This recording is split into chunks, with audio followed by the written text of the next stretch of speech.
All And right, we're guys. back.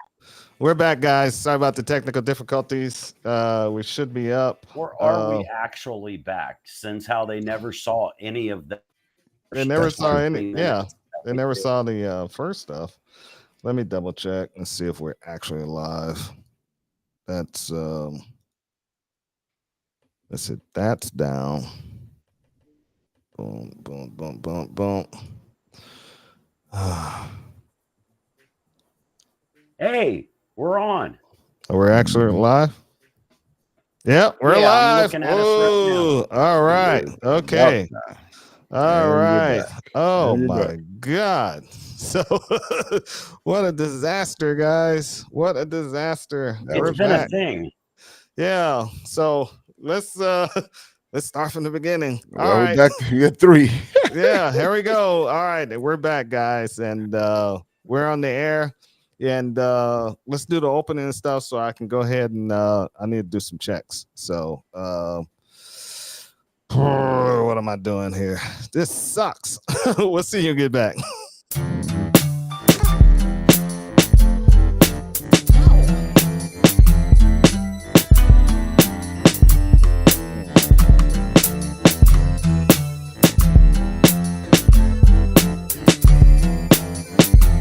Yeah, we won't be doing that again. Oh no.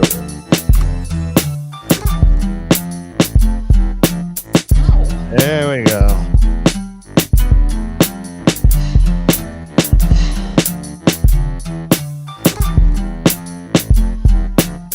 All right, we'll talk about who sponsors the show at the end now.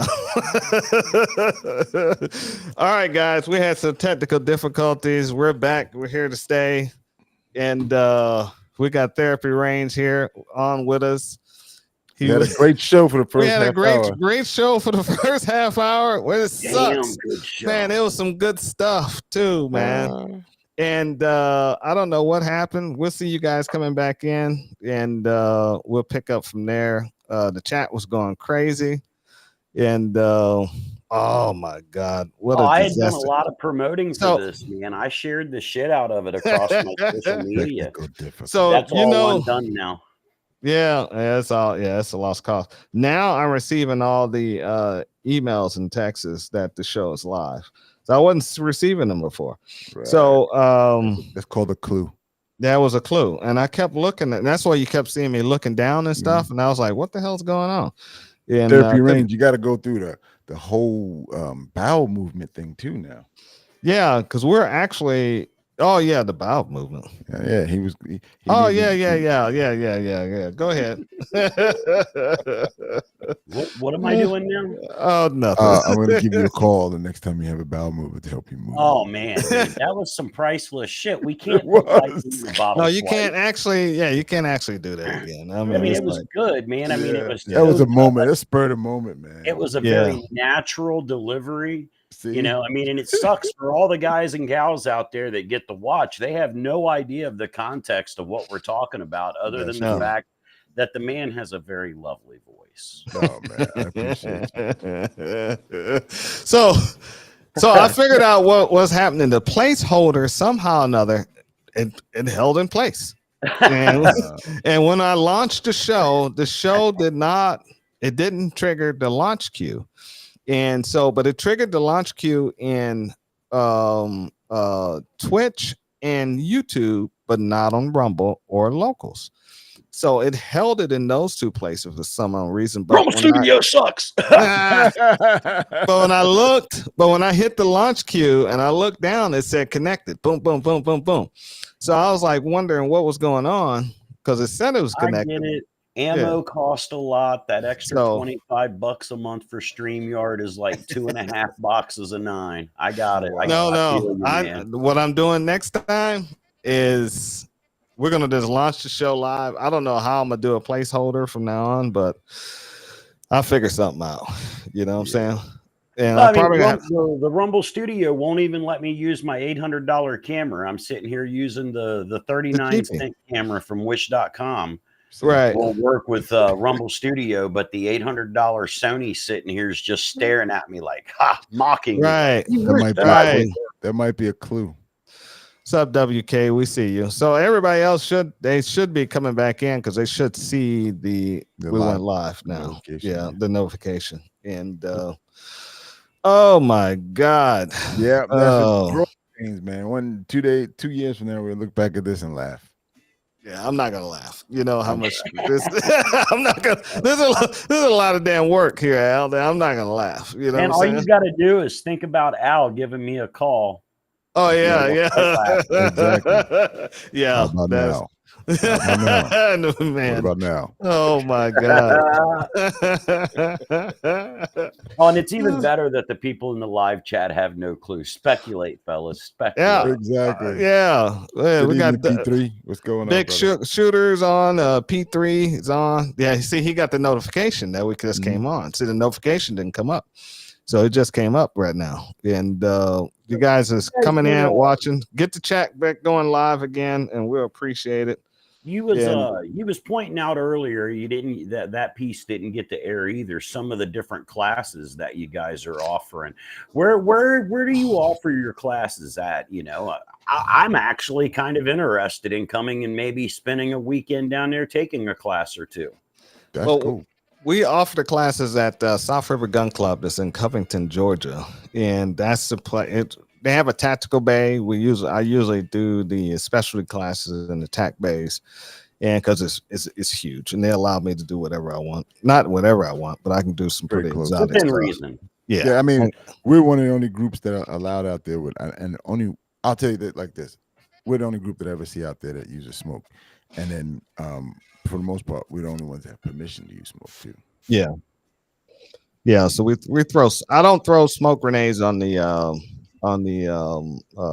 tactic. What was it? Non-tactic base, non-training base.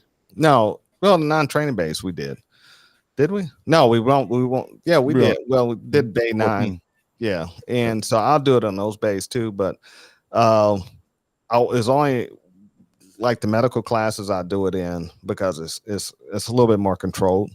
But the tactical gear class I won't do it in because that's an intense class for a lot of people, and I need to be able to see and touch and feel, people around me. It's like an orchestra, I'm an orchestra master, you know what I'm saying? So I got to be able to direct and get everything working in its proper order, and so I can get everybody working as a six-man fire team, right. And in a short period of time too. And it's a short period of time, and it's a lot to cover. It used to be a 2-day class, but I condensed it down to an 8-hour class, and I'm throwing a lot of information on people and a lot of drills and a lot of training.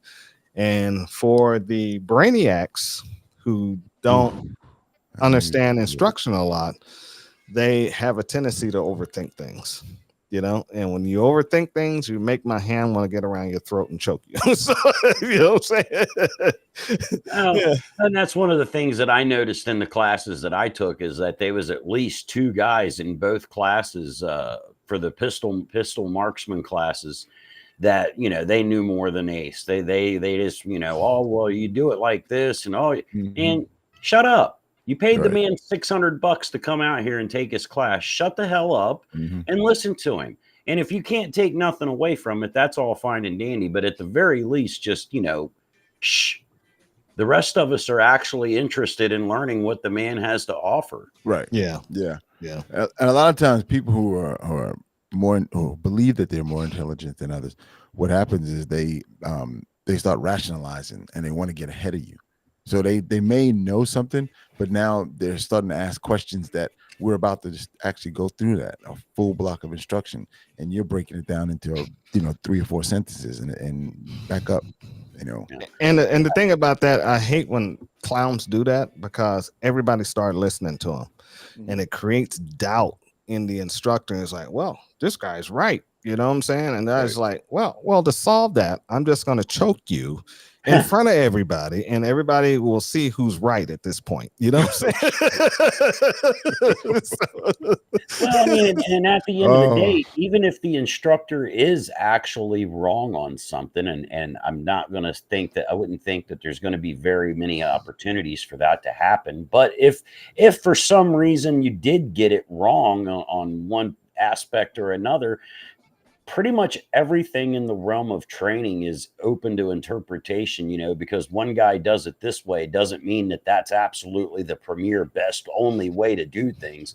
Right. There's a lot of different things that you can take from different trainers, different sessions, different scenarios, combine them together. And as long as you're training with that and you're reinforcing good habits, I don't, just keep your mouth shut and save it for your own range. I understand that when it comes down to the pistol classes and maybe some beginner to intermediate classes, they may have some ideas, some stuff they learn. But when you come into an intermediate to an advanced tactical course you never seen in your entire life, shut the fuck up. You know what I'm saying? Because I've done this shit for real. You know what I'm saying? And I think that's just shut the fuck up no matter what the level of the class. Yeah, I agree with both of you. Because I think on the same the guy's wrong, you just keep quiet and save it until you're back on your own range and do what you want to do. You know, what happens a lot of times is these guys become Call of Duty or what do you call it? They want to protect everybody else. So they're looking at it and they get compelled that I have to say something because they see something that they're afraid of and they think, well, somebody else can do it and they'll be in trouble. So then they'll turn around and they'll blurt it out. Oh, what about this safety issues? And what about? It's like, bro, stop. Be quiet. Give us a few more minutes. And then they ask again. Well, I mean, I just was saying that because the whole group would be available. So everybody, no. Stop. You came here, you signed the waiver. Now let us wave on. Let's move on. This is why we do this. You came here to learn something new and just get outside the box of safety precautions that you have. We're going to go further, but we're not going to be dangerous. But sometimes you got to get really close to that edge in order to provide these services. And if these knuckleheads can't do what I'm asking to do, we won't do it. Right. You know what I'm saying? I'm going to drill without weapons. I'm going to drill you with weapons and no ammunition. And I'm going to look at everybody and watch everybody's movement. Look at the fear in your face and see if you're ready or not. And if they're not capable of doing it, we're not doing it. I call it off. But you know what I'm saying? Something to what range therapy is saying is a lot of times these guys come with preconceived notions and then they want to push that into the class as well. And they want to start to talk about, what about it this? What about it that? And we're not doing what about. We're doing basic. Right. We're not here for hypothetical scenarios. I've got X amount of drills set up that we're going to work through that if you properly execute these drills, that will apply to a number of scenarios that you're already thinking 3 or 4 steps ahead of. Just calm down. We're going to get to where you're at. But we've got to get, like he said, I've got to make sure that you guys can be competently raise your weapon, maneuver through a barrel, work the safety, fire the weapon, put the weapon back on safe, maneuver through another set of barrels without shooting yourself in the dick. Or me. Or anybody else. Yeah. Right. Once we've accomplished that, once I've seen everybody go through the drills a few times and I can assess where your level of fuck off is, then we can start doing some more advanced shit. But if I've got a class of 10 people and 9 of you have never fucking loaded a magazine before, well, we're probably not going to get to any of the really cool shit today. Right. We're going to do a lot of 101 stuff. Yeah. Because I can't have you out here bleeding on my range. I'm going to show you how to use a tourniquet, but it can't be because you need it. Right. Exactly. And you know the pattern I always find is always the one cocksucker who's never done shit in his entire fucking life sit around, watch YouTube, and play Call of Duty.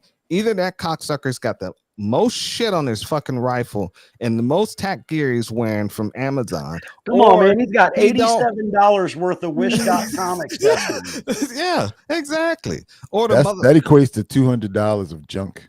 Right. Or the cocksucker has nothing. Or, he has a fucking Canic pistol or some fucking weird fucking Belgian fucking goddamn AR or some shit like that. Yeah, the guy that shows up for a concealed carry class with no fucking holster. Right. Yeah. Right. You asshole. Yeah.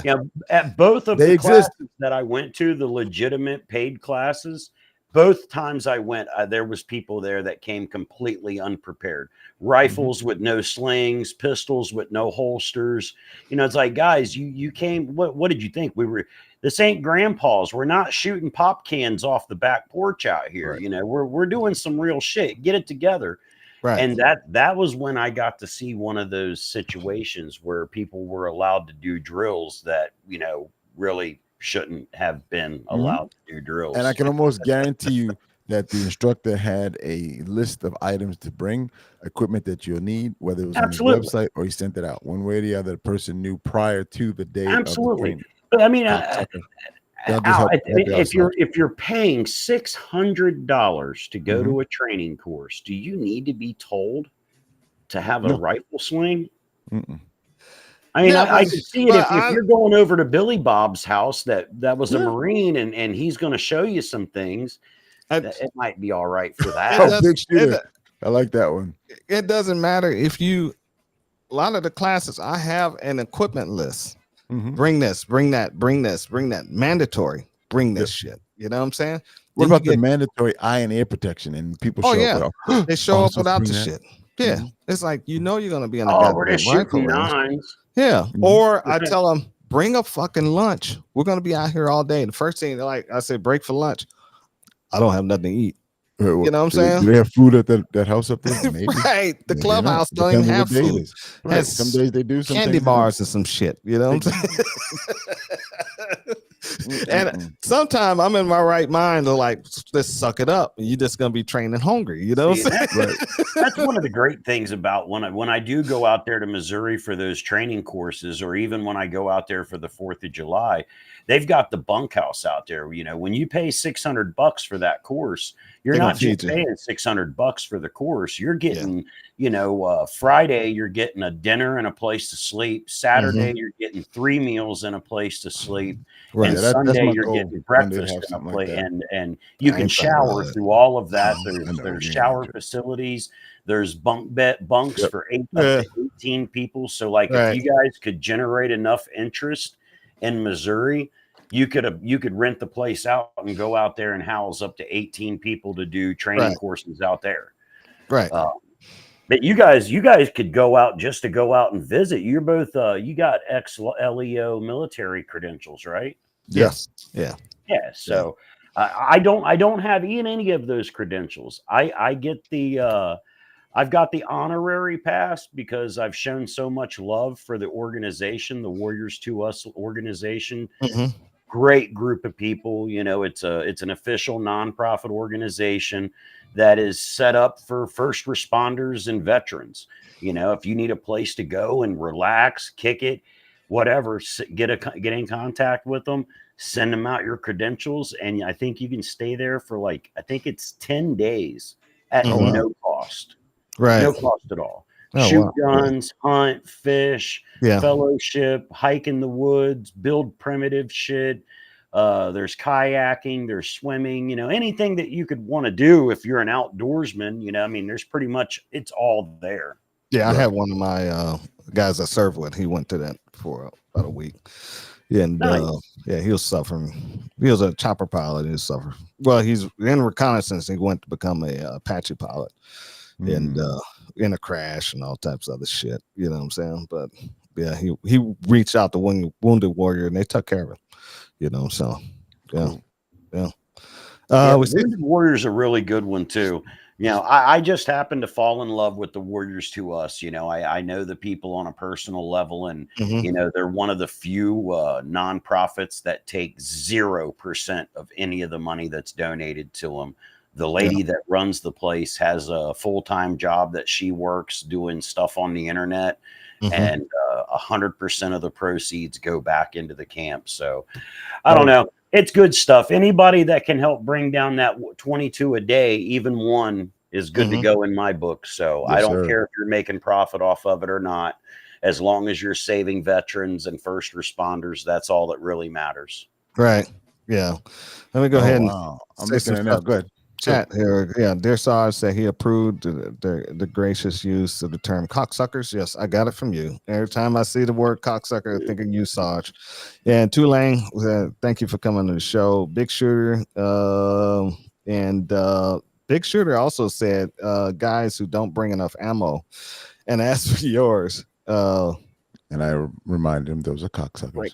break ass. You are definitely a Broke- cocksucker if you don't broke bring ass. enough ammo. Yeah, That's right. yeah. You have those guys that come out there, and I'd be like, I just look at them. I was like, what the fuck? You know, I guess I don't know what the. I fuck. mean, is there seriously people at your trainings that will supply ammo to the dumb fucks that don't bring enough? No, If they- sometimes we get nice guys and they share, but then Yeah. it throws Wow, around. so I If- could just show up with almost No, no, no. ammo and somebody no. else will just give it to me? No, it's not like that. Yeah, Big Shooter, we're gonna talk about that. It's not if somebody brings a friend, you know how guys don't want to go to training classes by themselves, so they'll bring a friend with them, then they'll share with that friend. Other than that, I'll tell a fucker, go to fuck home, and I'll see you next time. You know what I'm saying? I don't care. You know, Yeah, No, you ain't refunding Yeah. you on the class, you dumb some bitch. no, because it says that you have it's a waiver. You have to check a box that says that. You know, so if anything happened, there's no refund. You have to take another class at a later date. It clearly So, says that, and you agree Now, to it. when you run your classes, do you do a high ammo count, or do you try to keep it reserved and shoot with purpose? Both. Before COVID and everything went up, ammo apocalypse. My rifle tactical gear class, the ammo count was 1,500. That was one day. God Okay. damn. Yeah. Remember, you used to do it in 2 days. Yeah, in 2 days, that round count was, I think it was even higher than that. There was another 450 rounds for the day before. You know what I'm saying? So you're going, but ammo, you was buying what 5.56 for like a couple $100 20 bucks. cents. Yeah. Yeah, you know what I'm saying, for 1,000 rounds. So it really Good. wasn't expensive. So But after they were only charging what it was worth back then too. Yeah. So after the prices went up, it doubled on the ammunitions. I ended up tailoring the class and cutting the round count down and adding more tactics into it and Right. and less shooting. And that's Because kind of what I was getting at. The classes that I took, Ace, when he puts it on, he tries to keep in mind how that ammo is expensive as shit. Mhm. And I think the pistol course that I took, what he, you know, the gear letter said 500 rounds. I don't think I shot 200. right, And that was a 2.5 day course, right. you know, but we did a lot of tactics, a lot of just single fire. Mhm. Like I said, I mean, it was Just the practice the pistol- fundamentals. Right. Yeah. Pistol Marksman 1. You know, Yeah. it was the first of a 3-tier class. Right. See, now my rifle tactical gear class is not a marksmanship class; it's a battle class. So I'm teaching you battle tactics, and so you need to put targets on. You need to hit on target, but I'm not trying to make sure you put them on the bullets on top of each other. You know, I want you to hit the silhouettes because there's going to be like 8 of them sitting out there, and you just shoot one of them. I don't give a damn. Right. Right. You know Right. what I'm saying? And Yeah, as long as you're putting rounds on target, you Yeah. know, I mean, if you're making them bleed, they're Yeah. reconsidering their choices in life. right. Hey, but on the same note that he's talking about, I've had numerous people in that same class ask me, "Hey, what's my group like?" I Right. don't know. I'm like, I'm not looking at it. Yeah. As long as the gun's pointing that direction, I'm going damn way ahead. Yeah. And because, you know, I teach a suppressor fire drill and and a lot of people haven't even seen the suppressor fire drill done in a level of 3 different people because, you know, you make the guns talk and sing, you know what I'm saying? And so it's been a few classes. I haven't even taught that because I didn't feel the guys were up to par to actually do it. Mhm. And so that's where a lot of rounds go down range. And you got to have full control of your rifle once you do these suppressor fire drills. And it's a lot of communication, a lot of talking. And it's called, you know, it's the same with talking guns with machine guns, but you're doing it with rifles. And so it's a lot of. That's the one that's the drill that I seen that didn't go so well. We were doing retreat drill, a fallback drill with Mhm. live fire going on. Mhm. Ooh, boy, that got really close. I mean, it got so close that I had to grab out. We lost. Who do we lose? Me? You still there, Al? I'm still here. Oh, okay. I'm still Okay. here. Okay. All Yeah, I right. literally had to grab the guy's plate carrier and stop him from walking into rifle fire. Wow. Right. Yeah. See, Wow, dude. I teach a banana drill, and when I teach a banana drill, you know, the breaking contact banana drill is not broke to the peel is going to the inside, not to the out. Yeah. So I teach that drill. That's the drill I teach. And if I have a well-organized group, all 5 of people in that 6-man group are shooting at the same time. You know what I'm saying? And then you do the drill. Now, that's what I used to do when we had the 1,500 rounds. We'll do 7 30-round magazines. Everybody's shooting. And then they started doing the break and contact maneuvers coming through. And we will burn 1,200 rounds in 15 minutes. You know what I'm saying? Wow. So sounds like fun though. Yeah, really. I mean, Yeah. sounds like a hell of a good time. You know, your therapist approves. Just say the rifles be hot. I mean, they be smoking hot, and everybody, man, and they the, be the like, whole "Oh, range has that nasty ether smell Yeah. that comes off Yeah. the AR gas." yeah." Then everybody, then the range Make masters nipple be talk. coming out there talking about, "You guys shooting automatic weapons?" No, we're just shooting a lot of them really fast. Yeah. So it'd be a lot of fun. Yeah, I mean, I've never got to do any kind of drills quite that advanced. I think that I would take to them pretty quickly. Again, I would have to be walked through. Oh yeah, we do. Yeah, simply because I've never We done crawl, walk, and then we Right. run. Yeah. You know, I feel like I would probably take it on slightly faster than the average Joe, but I would, you know, even me, I would be the guy that says, "Hey," in my head, "Shut the fuck up and just listen." Right. Because it would be above my pay grade. I don't know. And then I don't rush through anything. Nobody's allowed to run on the range. Everything is at a range walk, fast pace. So, we just keep it like that. And because once you start to run and stuff, that's when the mistakes happen. Because they're not thinking. The only thing they're thinking about is putting one foot above the other one. You know what I'm saying? Yeah. Right. And I got to stop you at that point.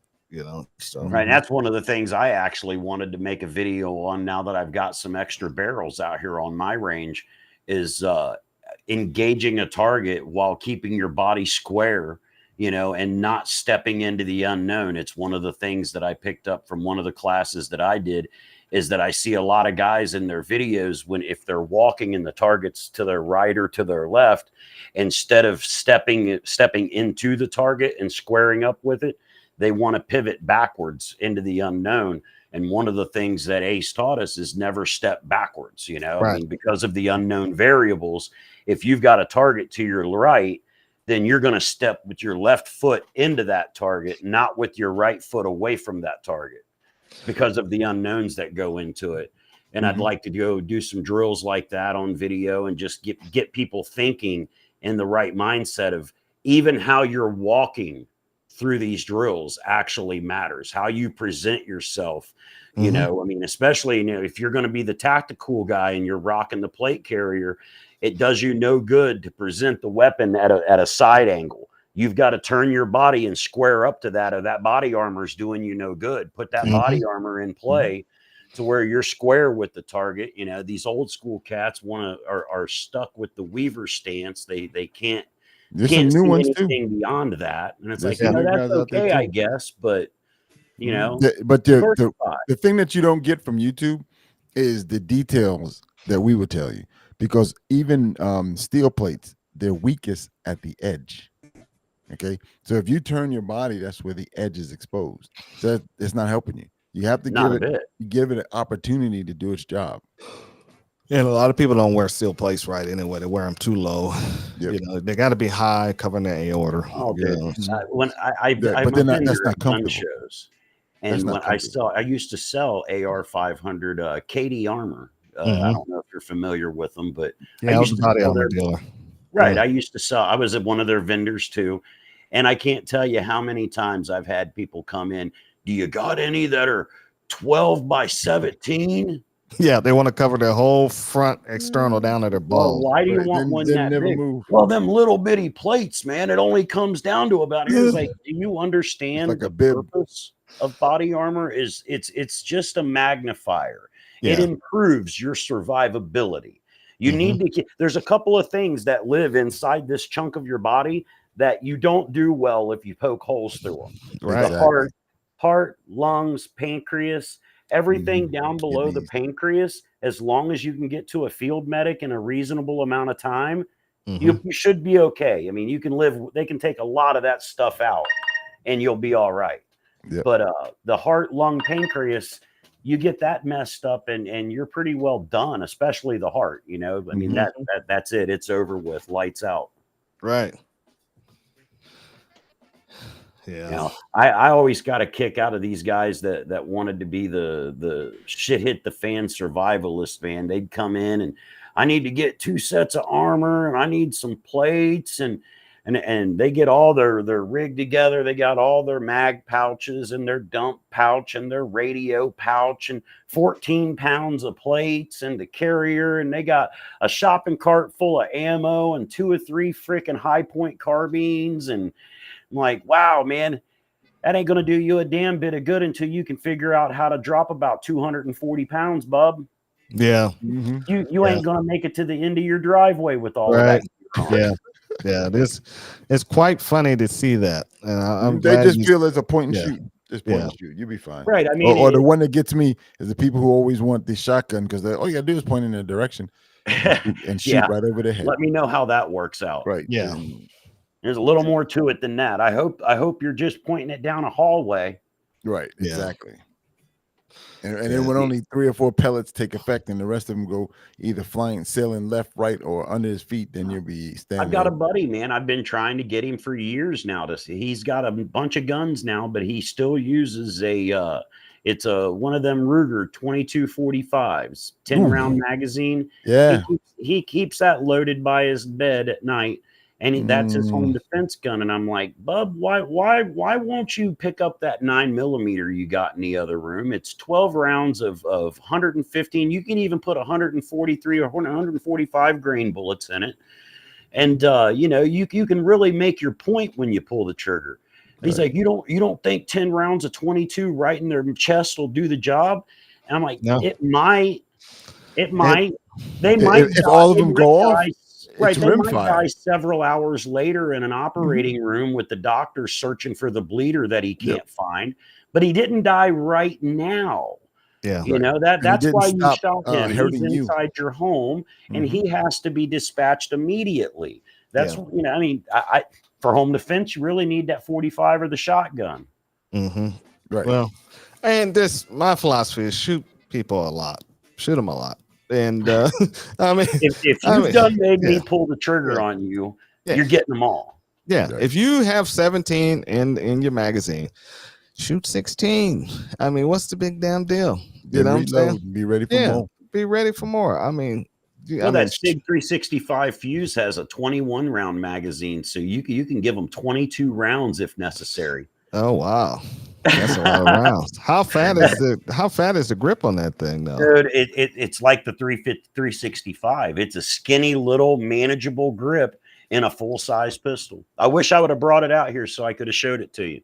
But it's a full-size pistol, but it's still got that sleekness, that very smooth compactness of the 365, dude. Right. Great. Tulane said, "Why did we shoot him 15 times?"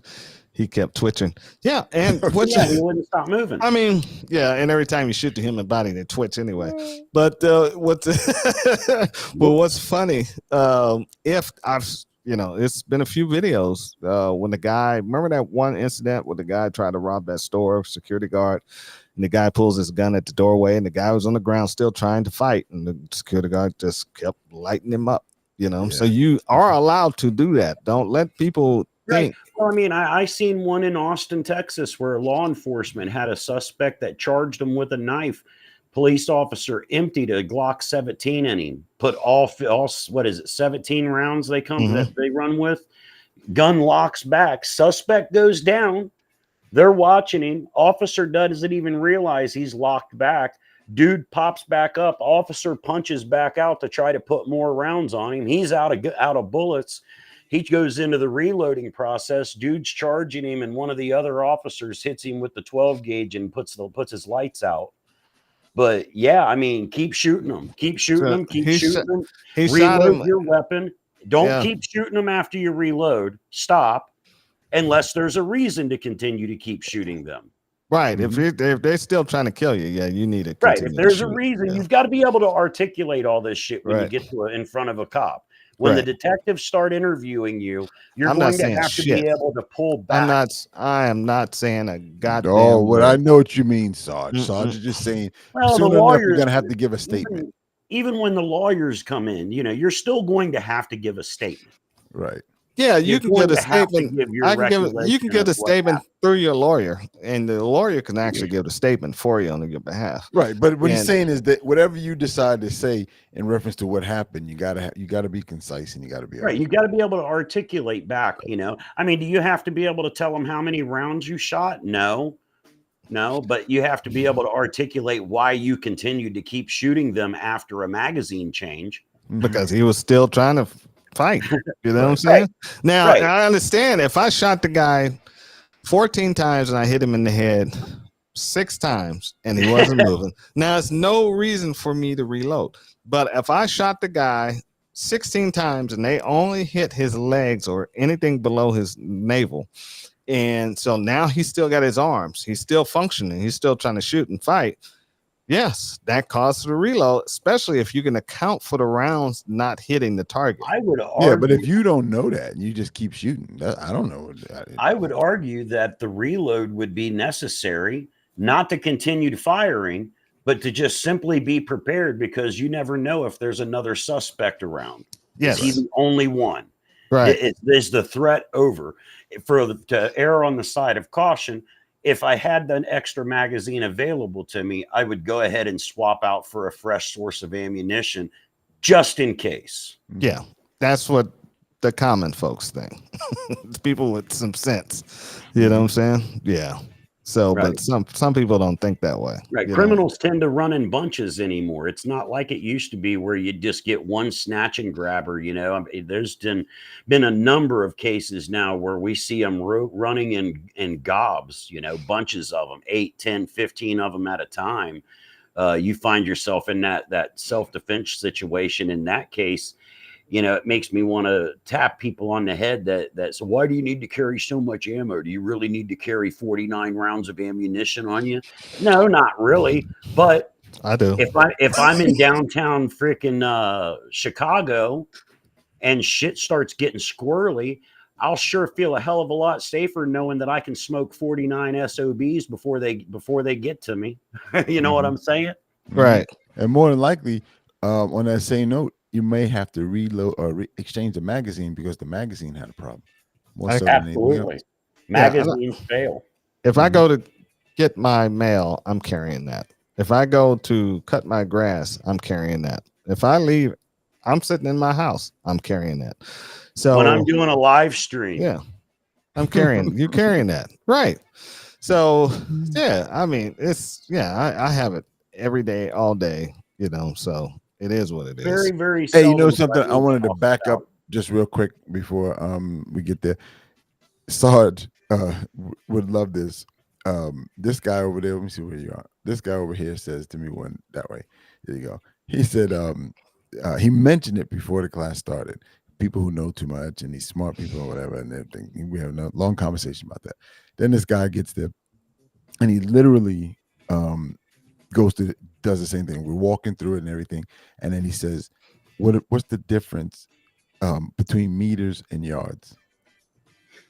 And this one over here, oh my God, it was hilarious. I think it was we left it until we got to the break, and then the guy said, but football is, remember that? Oh, Remember yeah. But football's in yards, because he said, I don't give a fuck about no goddamn yards. It's done in metric. It's metric. When you're 800 meters, because he kept everything that he referenced in distances was metric. And the guy said, well, how far is that? Look it up. And I'm trying to look it up, just to get the class to settle this. He said, I don't give a fuck. Rifles, I mean, it's more exact in meters. The guy said, well, football on Sunday is yards. Give a fuck about no goddamn football. But, I just have to go off of how I was trained. I was trained in meters. That's all I know. I can see in meters. I can't see in yards or feet. I have a hard time doing it. You know what I'm and, saying? and I'm That the was yard hilarious, guy. man. I never had no military experience, so I never got exposed to the whole meters thing. Mhm. And then in high school, we briefly covered the metric system, but it was like 3 days, and then we're moving back to the standard. So Yeah, but meters. he turns into Oscar the Grouch voice Yeah, when he's under stress. When he's in yeah. duress. Well, not stress. It's just Well, you weren't stressed in like It's just stupid panic, but you were definitely pissed. I just hate stupid shit. You know what I'm saying? And but the what ifs, and again, these were very smart people, and the what ifs kept coming, and until he shut it down, and that was the thing. It was like, you guys got to go along with the flow. If you want to know the difference between a yard and a meter, look it up. You got the goddamn phone in your hand, the damn little computer. Look it up. Yeah. The question started. The beginning question was cool, but then it started to go off the rails when it was like, well, football comes on and they're in yards. Right. Okay. Well, it's Tulane. Yeah, one magazine in the weapon and spares for 2 EDC. Unfolding Joker. Yes. Mozambique. Yeah, and that's perfect if you know how to do the drill. A lot of people don't. But damn, you train with Oscar the Grouch. No, I'm not Oscar the Grouch. It's when you have a bunch of smart dumb fucks and they think they know it all. And so what happens is they've seen some shit on the movies, they've seen some shit on YouTube, and they come out to a high level training class and they're trying to replicate that bullshit or ask these dumbass questions in front of everybody. And what it does is create doubt when we're trying to do something at a higher level. And so I shut it down because I get tired of the bullshit. Just fucking listen to what I'm going to tell you, and you will understand what I'm trying to teach you. And this right, there'll be an opportunity for your dumbass questions at the end of the class. Mm-hmm. Right. And not only that, but all that extra stuff, we'll go over it with you, one-on-one. Did you really pay me all that money to sit here and sound stupid? Yep. Yeah. Continue to do it. Yeah. And it's just just dumb shit. You know what I'm saying? I hate to flash back to old days when I was in the military. But you flash back so seamlessly. Yes. Sometimes these guys just push my fucking button and they just want to fucking, I choke a motherfucker on the goddamn range. But there was one time, man. Fucking choke you if you don't shut up. I don't care if you have a gun on. I'll take your gun off and stuff it down your man. You know that one guy that was your buddy? You remember your buddy? Oh, yeah.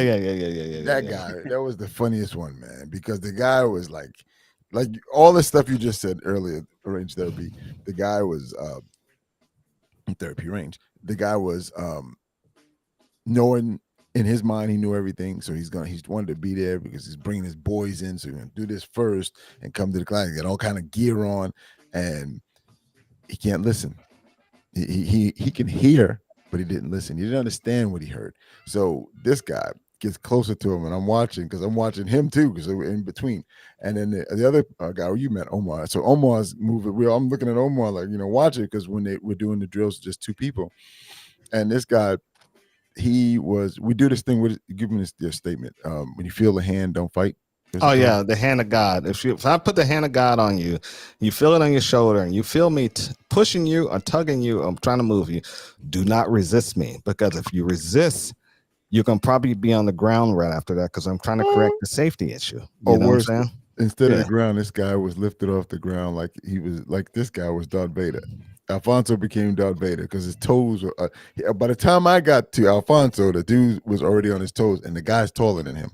The guy had to be like 6'2", and next thing I know, because he was trying to stop him, and the guy did again. He resisted, and I was like, "Oh shit!" I got him. By the time he looked at me, and I said, "Just this way, go back down." And then you talk to him. I got it. So I had to coach the guy up, and I'm like, "Look, man, you've been messing up 3-4 times in a row." I said he was giving you hints, and you didn't take them. And he, what did I do? I explained to him. I said, "This is what was going on, and that's what you did." Oh, I didn't. Yeah, you're right. And it was. He almost went to the line of fire or somebody. Right. And that's why I was trying to move him, but he was resisting.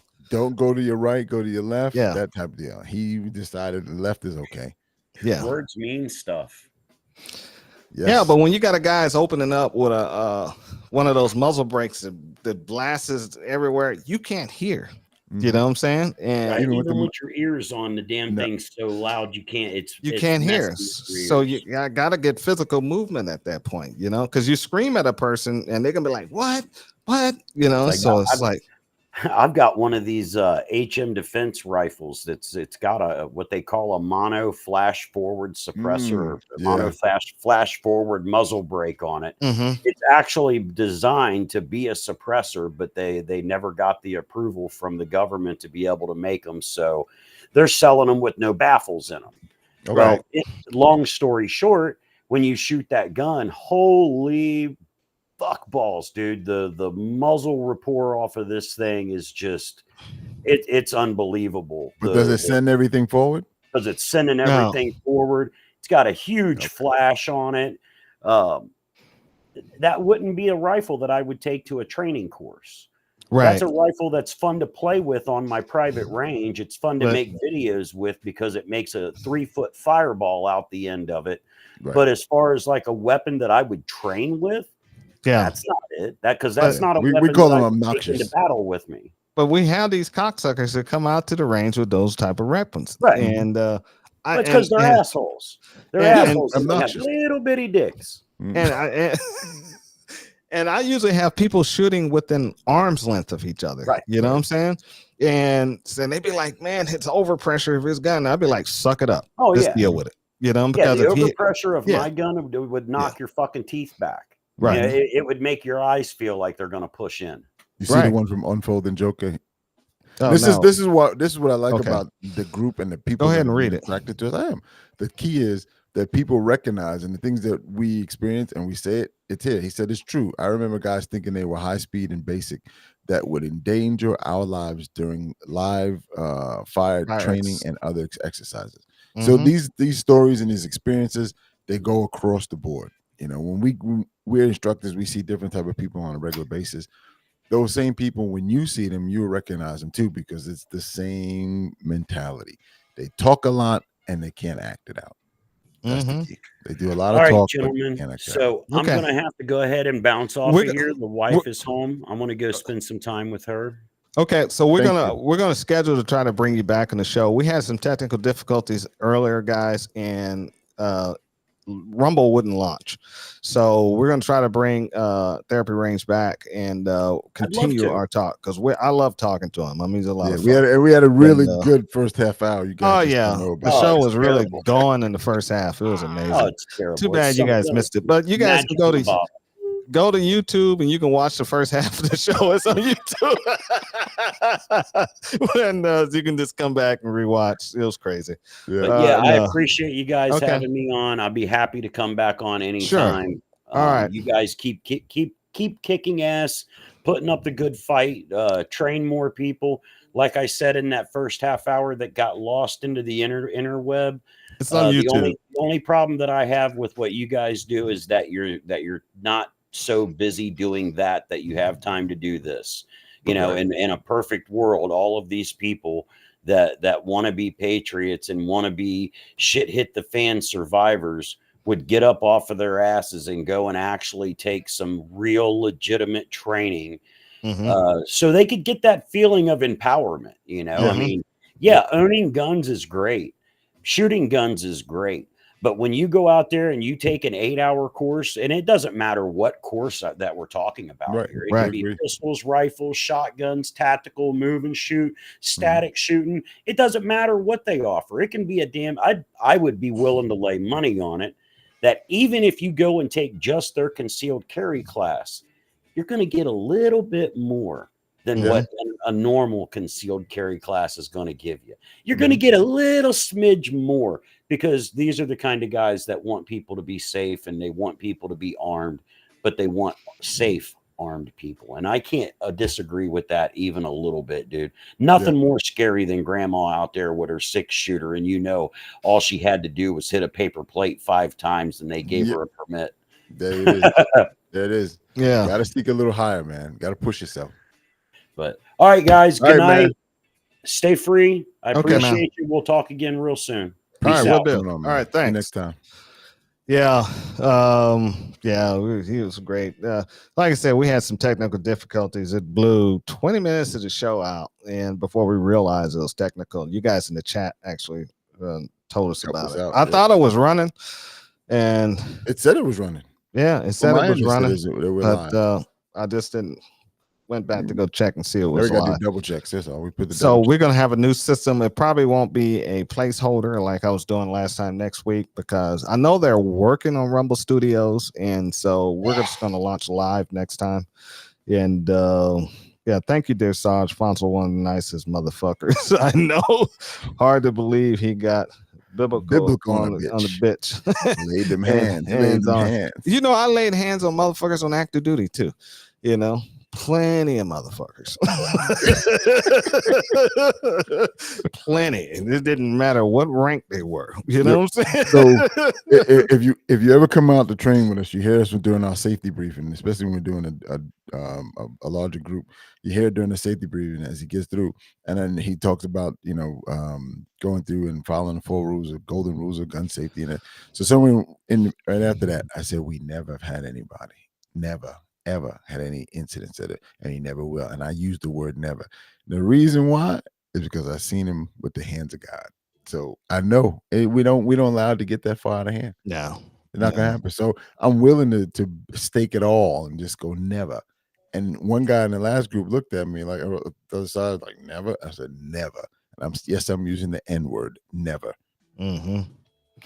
So in the meantime, we're gonna run a commercial here real quick. What do you think, Al? Let's run a commercial, and let's see if it comes up here. If I blows the station out. All right, here we go. 2/3 of Americans are at risk of blackouts from heat waves. Are you prepared? Claim your power independence from our country crumbling power grid with Patriot Power Generator 2000X. Over 150,000 Americans trust these powerful solar generators to run things like their refrigerator, fans, TVs, CPACs, and more. During an emergency, get yours today from 4patriots.com. You can see it right there on the screen, and it also has the QR code. And score a free 100-watt solar panel. Okay. If you're ready to have the ultimate blackout protection, get your free solar panel and go to 4patriots.com now. And that'll be up in the top of the chat.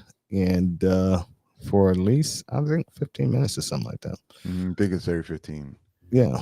And it actually stays in the chat after the show, too.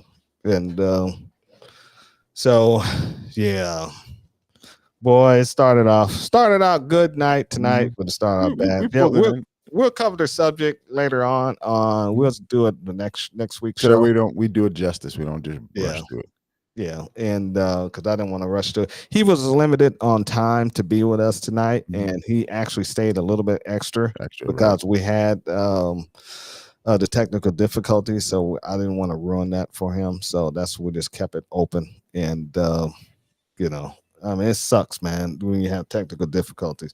But Rumble Studios is coming along. Hopefully, to get this act together, and but I just know not to do that again. Oh my god! Yeah. Oh my god.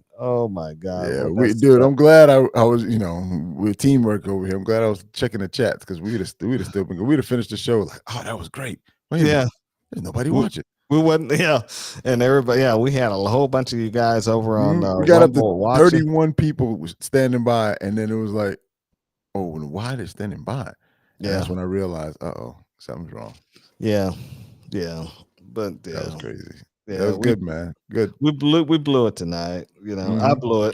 Technology blew it. Yeah, technology, man. It got me, and it sucks, man. It's disappointing. Yeah. But it is what it is, man. No, it happens, So, we never thanked our sponsor of the show. Let's go ahead and do that right now. And I got to bring it back up on the other side. And because we didn't do none of that because we was rushing because things got so messed up. So the sponsor of the show is SaberTeamTactical.com. And we have Right to Bear, a sponsor, partner, and we definitely tell people to use them. Go do the research, take a look at it, and then you'll see it's a protection plan, not an insurance plan. So their first call should be to Right to Bear. As I said in the last one, there's a little debate I've had with a couple of people as who to call first, the police or Right to Bear. It's up to you. I can't make that choice for you. I suggest you call them because their lawyer is on the line. You don't have any evidence until you have already spoken to a lawyer. Can I answer that? Yeah, I've go been ahead. through some training on these things, and the first person you're always supposed to call the police. Yeah, you hear what I said? I said I can't tell you who to call, but I've had debates where guys saying if you have this, you should call them because you get your lawyer involved right away. Yeah, I agree. Yeah, But at the same time, what's the stature in yours? Which I was getting to, jump the gun man here.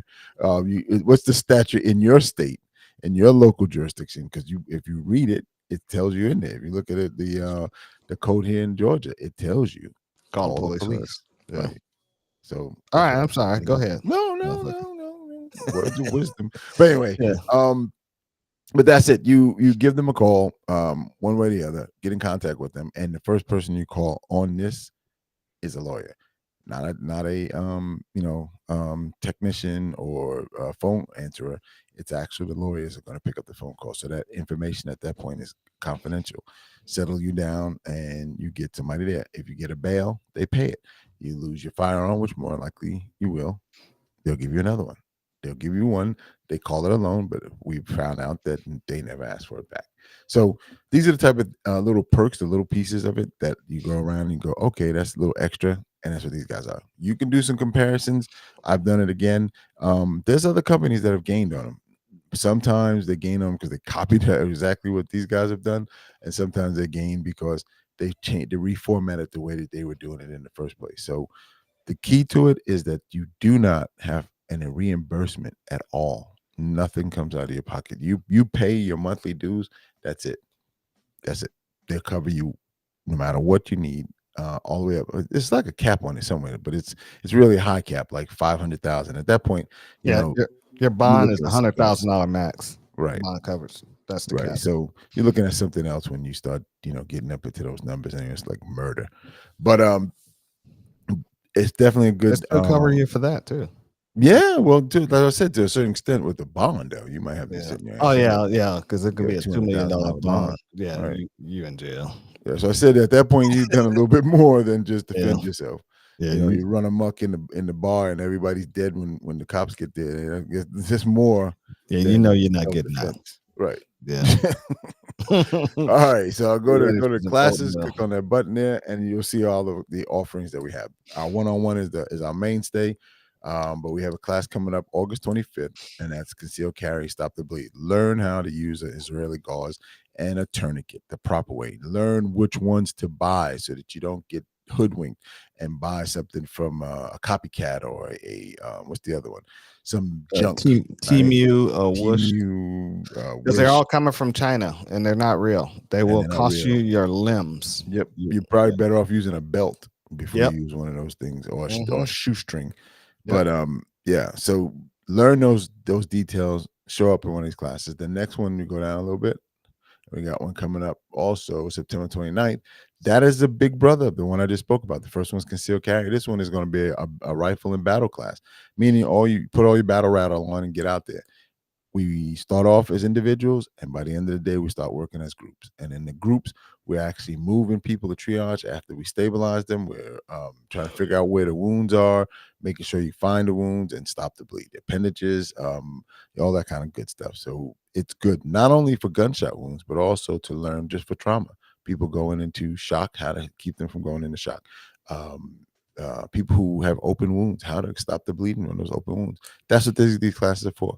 And then we finish in November 3rd with the rifle and tactical gear class. You have to be an intermediate shooter. I mean, and not just because you say so, but you have to prove it, because we'll stop it and actually, pack up and roll, because If we have enough people, we only do 6. If we have 5 people and you're the weak link, we're not going to help everyone else back because you can't handle your firearm.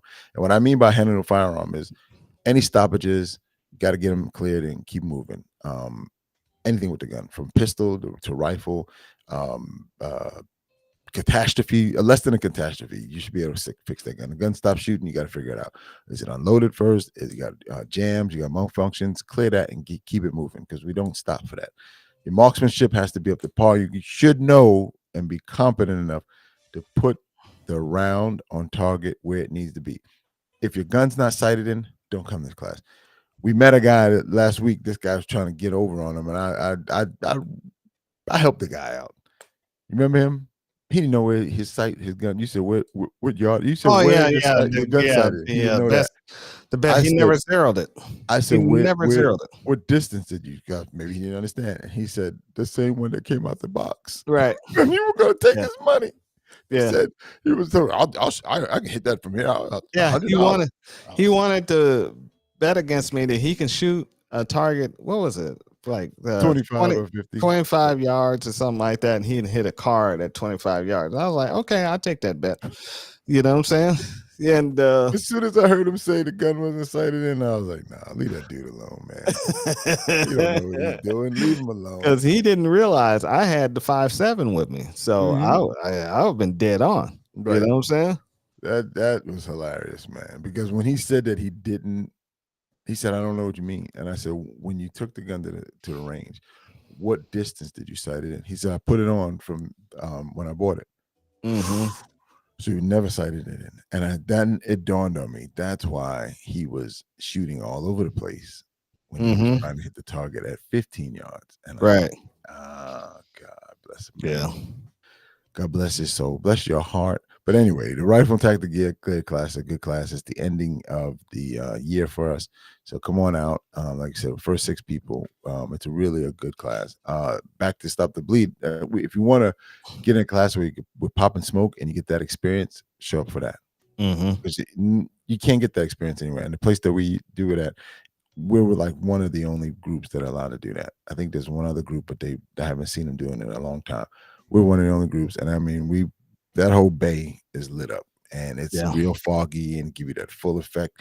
Every time you fire around, you see the swirl. If you're paying attention to it, you see the swirl of smoke going around, following the bullet. It's really, really a nice experience. Yeah. Then go up back to the top, laser engraving. You can watch the video, and I put up a before and after photograph of the portraits I do, and so I would design something like this, and I put it on a gigantic piece of bass wood, and that's the type of wood I put it on, and it comes out pretty good. Okay. And do metal magazines, and this was something I was doing for a friend of mine I served with a long time ago. He died of cancer, but he was a president of the disabled veterans in El Paso. So I was making a lot of leather goods for him.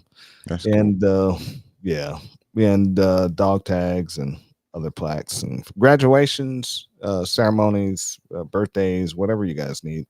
I can do something like that for you. Damn, dude, you know, we should have did best man stuff. I mean, best man, what's it called? What's that? What?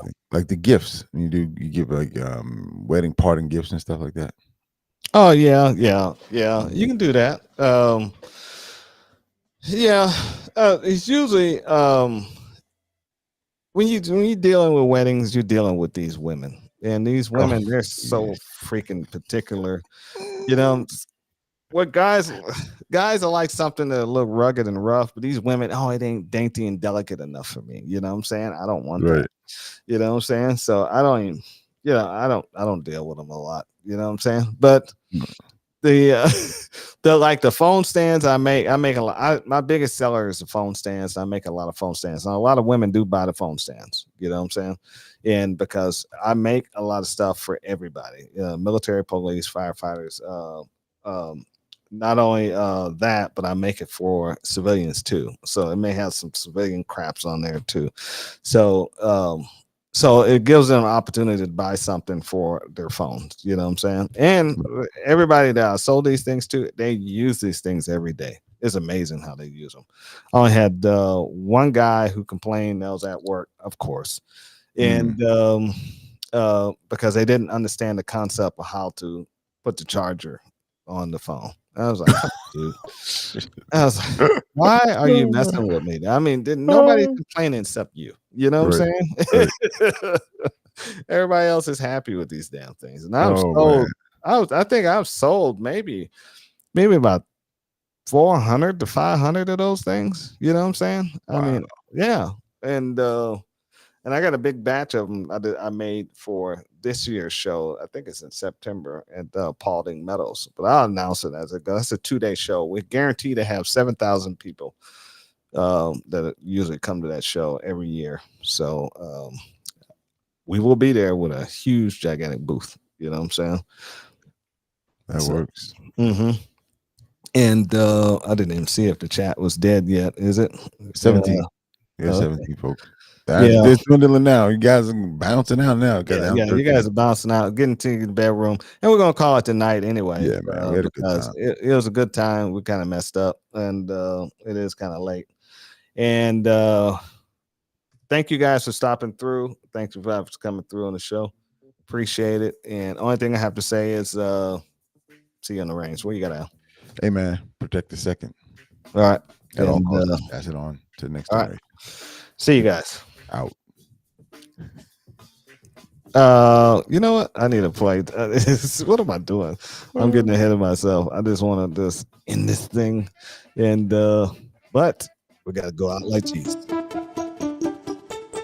Oh my goodness, dude! You know you're still on, right?